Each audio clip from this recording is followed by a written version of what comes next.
Right. you know. But this is, I know Jeff he's trying to get a bunch of shows in the can for this month. Mm, I think he's gonna take a break or something. But yeah. so there's just a few to do. But then apparently like, he like twisted his ankle, and he Hmm. couldn't do these shows. So like, that's why we're filling in. So, Yeah. but again, it's so good to catch up with you. And there's so many things about you I just don't know, and I don't even know, like like the guitar thing. Tell me about the Mm, guitar thing, and mm. how that. When did you learn guitar? I picked up the guitar sporadically because I was speaking on sound. I was discussing the physics of sound. What is sound? It has amplitude, it has frequency, it has velocity, it has acceleration, it has momentum.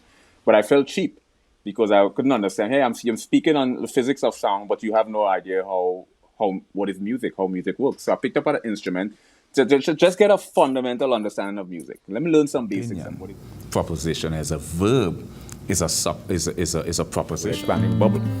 So we have the sound that propagates at 700 miles per hour. That's amplitude, frequency, that velocity. So you have like this expanding bubble that propagates in nature. Intensity determines the distance at which the acceleration of the sound propagates. So we have amplitude, we have frequency, we have velocity, we have acceleration, and we have momentum. So what is